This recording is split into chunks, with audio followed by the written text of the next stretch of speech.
नमस्कार, मैं अंजना और आप देख रहे हैं न्यूज 24 फर्स्ट एक्सप्रेस। तो आइए शुरुआत करते हैं आज की कुछ बड़ी खबरों के साथ। महेंद्र नाथ यादव जिलाध्यक्ष एवं सदर विधायक ने कहा कि केंद्र की भाजपा सरकार विपक्ष को षड्यंत्र पूर्वक संसद से हटा देना चाहती है, किंतु उसका मंसूबा कभी पूरा नहीं होगा। कहा कि डॉक्टर राम मनोहर लोहिया ने कहा था कि जब सड़कें सूनी हो जाती हैं तो संसद आवारा हो जाती है। आज देश के ऐसे दो राहों पर खड़ा है जब लोकतंत्र और संविधान दोनों पर खतरा मंडरा रहा है। उन्होंने देश की जनता का आह्वान किया कि केंद्र सरकार द्वारा किए जा रहे लोकतंत्र की हत्या के विरोध में अपनी आवाज बुलंद करें। सपा के पूर्व विधायक राजमणि पांडे, विधायक राजेंद्र चौधरी, अतुल चौधरी, नगरपालिका अध्यक्ष प्रतिनिधि अंकुर वर्मा, धीर सिंह निषाद, कौशलेंद्र सिंह, राजू चंद्र, प्रकाश चौधरी, मोहम्मद स्वालेह, रविंद्र यादव, जावेद पिंडारी, राजेंद्र चौधरी, अरविंद यादव, आरडी गोस्वामी, प्रमोद यादव, गुलाम गौस, इंद्रावती शुक्ला आदि ने कहा कि केंद्र की भाजपा सरकार डर गई है और तानाशाही रवैया अपनाते हुए 146 विपक्षी सांसदों का निलंबन कर दिया गया है। ये भारत के संसदीय इतिहास का सबसे काला अध्याय है। वक्ताओं ने कहा कि देश उत्तर प्रदेश की जनता सब कुछ देख रही है और आने वाले लोकसभा के चुनाव में भाजपा नेताओं के अहंकार का दमन करेगी। लोकतंत्र में जनता से बड़ा कोई नहीं है। सांसदों का सामूहिक निलंबन व्यर्थ नहीं जाएगा। धरना प्रदर्शन में मुख्य रूप से अनवर जमाल, कुक्कू शुक्ल, अरविंद सोनकर, शिबलू पांडे, प्रेम यादव फौजी, रिंकू यादव, भोला पांडे, विजयेंद्र यादव, रजवंत यादव, रामशबद यादव आदि मौजूद रहे। देखिए दिलीप पांडे की रिपोर्ट। प्रदर्शन कर रहे हैं, किस तरीके का ये प्रदर्शन चल रहा है और क्या कुछ प्रदर्शन के माध्यम से सरकार को आप चिताना चाहिए? भारतीय जनता पार्टी की सरकार तानाशाही रवैया अपनाए हुए है। ये बोलने पे पाबंदी लगाना चाहती है।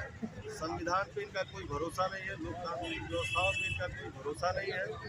जनता विधायक सांसद इसलिए चुन के भेजती है कि ये जनता के मुद्दे को जाकर के सदन में उठाएं, सरकार से सवाल करें, सरकार से उसके क्रियान्वयन करें। लेकिन ये सरकार आवाज़ नहीं सुनना चाहती है। जिस तरीके से आप पत्रकार साथी हैं, हिंदुस्तान के इतिहास में ये पहली बार है कि 142 सांसदों को जनता की आवाज़ उठाने के लिए उनको निलंबित किया गया।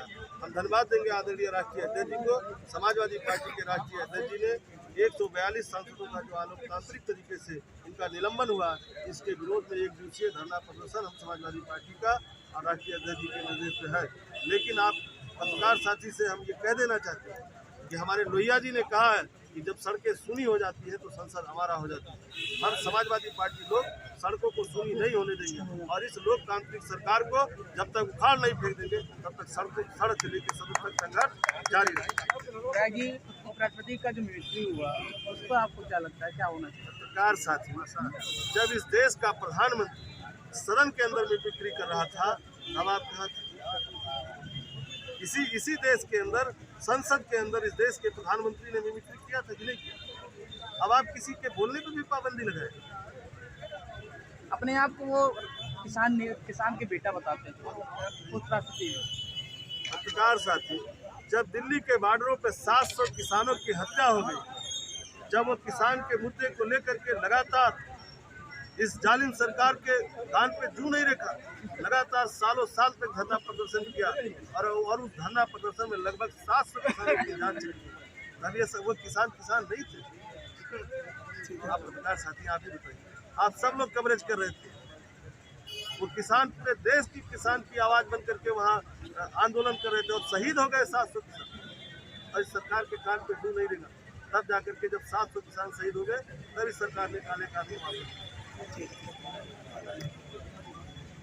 सबसे भाजपा आई है, महंगाई है, सबसे भाजपा आई है, महंगाई है। समाजवादी पार्टी जिंदाबाद, जिंदाबाद जिंदाबाद, अखिलेश यादव जिंदाबाद, जिंदाबाद जिंदाबाद, अखिलेश यादव जिंदाबाद, जिंदाबाद जिंदाबाद।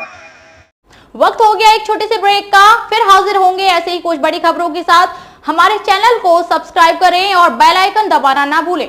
नमस्कार।